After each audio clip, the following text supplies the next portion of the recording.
Bienvenidos a Solo Negocios Radio. Esta es una recapitulación del programa del espacio de Solo Negocios con Alejandro Sandoval Murilla, que se transmitió el 28 de agosto de 2025. Alejandro Sandoval, esto es Solo Negocios Radio, transmitiendo a través del 1300 de amplitud modulada, al igual que por internet, en Radio Mexicana, nuestras noticias 1300 AM, fanpage en Facebook de la estación de radio.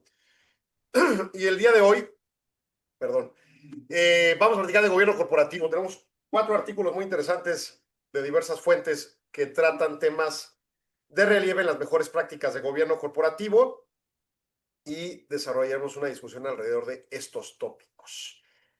Y bueno, empezamos con el documento del Harvard Law School Forum of Corporate Governance, que es revista de foro de Harvard para gobierno corporativo y temas legales, y titula al artículo cómo las juntas del Consejo de Administración pueden prepararse para las crecientes amenazas cibernéticas de los estados-nación.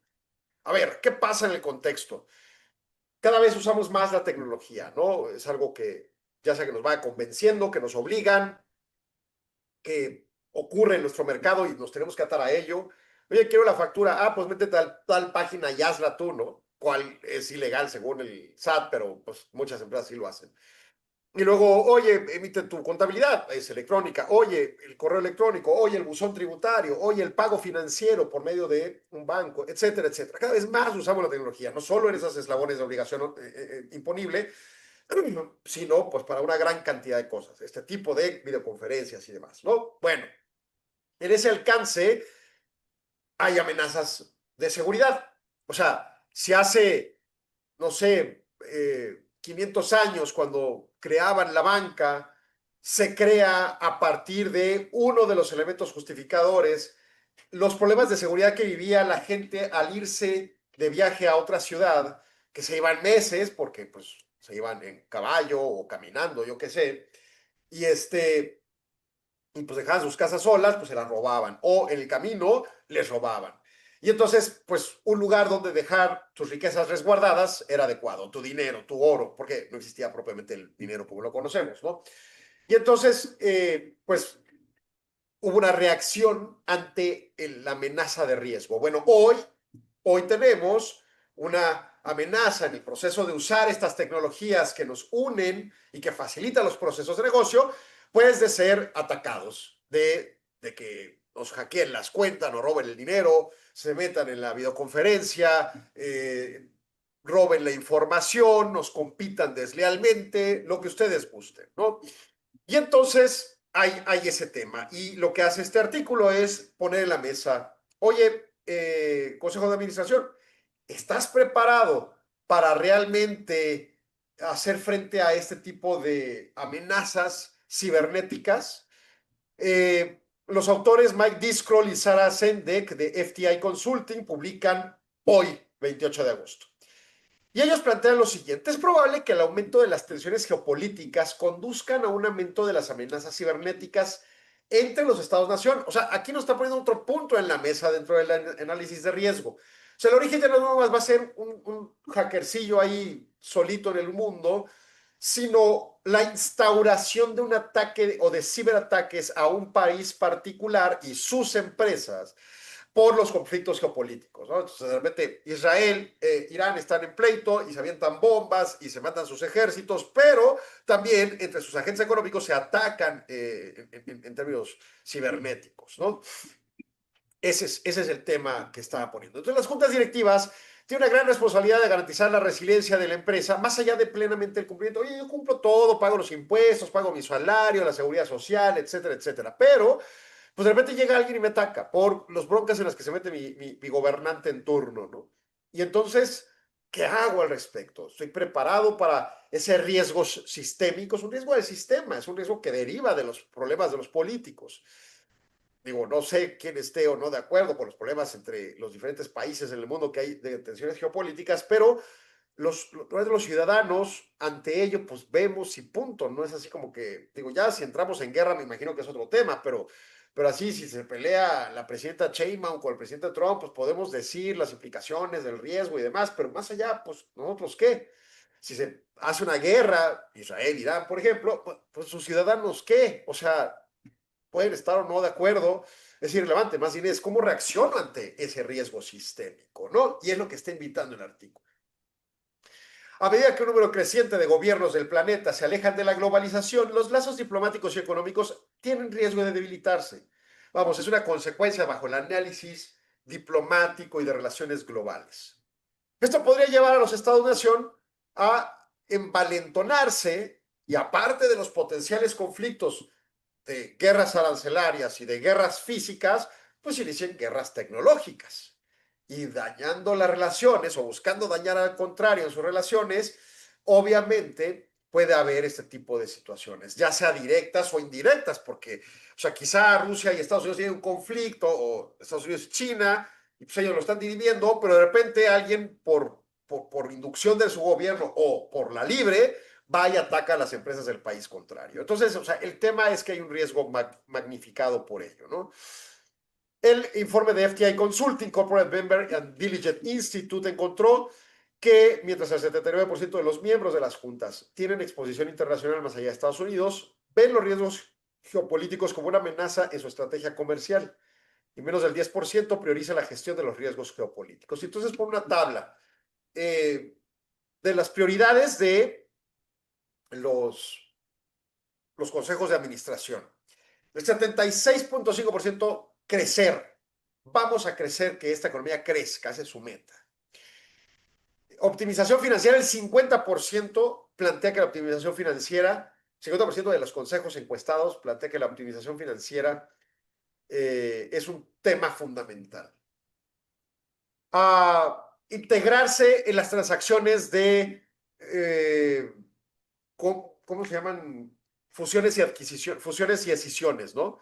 Mergers and acquisitions. O sea, comprar otras empresas y el crecimiento. Bueno, vincularse, 36.8%.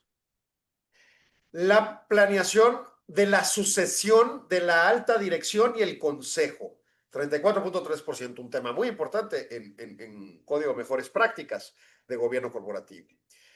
La optimización de las operaciones, 30.9%. Adoptar o explorar temas de inteligencia artificial, 27%. Planeación de la masa laboral, 26.5%. La estrategia de administración de riesgos de ciberseguridad, 24.5%. Empieza a ser una relevante, ¿no? La transformación digital avanzada o completarla, 20.6%. La reputación de la marca, 19.6%. El portafolio de investigación y desarrollo y su expansión de propiedad intelectual, 15.2%. El compliance en cuanto a lo general de las regulaciones, 13.7%. El mejoramiento del involucramiento de los accionistas, 12.8%. La estrategia de sostenibilidad, bueno, más bien de sustentabilidad, 10.8%, pues que menos nos va importando, ¿no?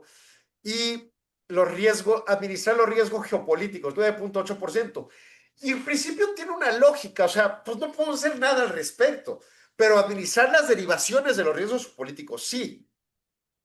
O sea, oye, yo empresa aquí de Ciudad Juárez, tiene mi consejo de administración y nos preocupa administrar el conflicto entre Israel e Irán. No, pues claro que no nos preocupa administrarlo, o sea, nosotros qué tenemos que ver con eso, ¿no? Pero ver ese conflicto y los impactos sucesivos a mis clientes, proveedores, por ejemplo, en Estados Unidos, que están dentro del conflicto, ahí sí es un tema de administración. Cualquier correo que venga de mi cliente o proveedor estadounidense, que tenga vínculos con el conflicto de Medio Oriente, obviamente para mí debe ser importante cuidar ese correo, que no traiga los adjuntos, que tengamos una intranet, o sea, algo para que disminuya el riesgo en materia de ciberseguridad. Ese es el cuide de lo que está hablando este artículo, ¿no? Y entonces las amenazas, ataques cibernéticos a las infraestructuras críticas de las empresas, las principales amenazas, dirigirse a la alta dirección y principales responsables de la toma de decisiones, o sea, quizá no le pegas a los correos de todos, pero le pegas a los correos de los directivos, de los decisores, al acceso a su información, a sus mecanismos de comunicación, ¿no? A impersonarlos, los deepfakes y estas cosas, robo de propiedad intelectual, vulnerabilidades en la cadena de suministro. Oye, esta empresa, vamos a pegarle para golpear al gobierno de Estados Unidos, ahorita que están no sé, nacionalizando proporciones de las empresas americanas. Es una de las cosas más ridículas que he escuchado en una economía libre mercado. Ya había pasado, no es una cosa nueva, que el gobierno de Estados Unidos esté entrando a Intel. Obviamente entiendo por qué ante su guerra con China fundamentalmente y la pretensión de poderíos, pero sinceramente es lo más alejado del libre mercado que haya. Pero bueno, es un comentario subyacente. El punto es, oye, pues si quieres afectar al gobierno de Estados Unidos, pues le vas a pegar a Intel más que pegarle a la tienda que vende computadorcitas, ¿no? O sea, ese es el tema. Cada empresa, cada consejo tiene que evaluar cuál es la capacidad de riesgo que puede implementarle en estos temas en función a ese riesgo sistémico de los ciberataques. ¿Cómo pueden prepararse las juntas directivas? Por ejemplo, hay con este aumento importante, pues de alguna manera deben de identificar y divulgar qué tipos de incidentes ocurren, cuáles pueden ocurrir, conocer la información. Oye, es que los miembros de la Junta no son especialistas en ciberseguridad. Bueno, pues una razón más de crear juntas rotativas, pero además, independientemente de ello, lo cierto es que pues el alcance con el cual se pretende llegar a un punto de acuerdo de cómo enfrentar esto, pues identificar y desglosar los incidentes ocurrentes, o sea, que pasan en vivo o que pueden pasar, o si hay mecanismos de prueba que puedan ponderar, pues son las acciones principales. Apoyar una cultura de seguridad en toda la organización. Establecer un marco de gestión de riesgos, entendiendo los mecanismos de seguridad nacional y cómo caen. Lo podías estar muy choteados en Estados Unidos, ya cualquier cosa de seguridad nacional, pero bueno. Fortalecimiento de las protecciones de entorno a los activos críticos. Comprender el entorno regulatorio en evolución. Implementar herramientas para abordar problemas relacionados con la seguridad nacional. Involucrar a los asesores para que su perfil, para que colaboren en su perfil de amenaza y preparación de las comunicaciones externas. ¿Cómo voy a reaccionar ante el hackeo de la página o de lo que corresponda, ¿no? Esos son los temas que trata el artículo. Me parece importante un llamado a atender estos temas como hito fundamental. Bueno, me llaman a corte, regreso en segundos, no se vaya, siga aquí en Solo Negocios. Agradecemos su atención. Solo Negocios Radio se transmite de lunes a viernes de 4 a 5 p.m. a través de Radio Mexicana 1300 AM de Ciudad Juárez o en nuestras redes sociales. Si gusta ver los siguientes segmentos, el programa completo u otros programas y segmentos, siga indicaciones en el texto adjunto o visite www.solonegocios.mx. Radio Mexicana, nuestras noticias, presentó.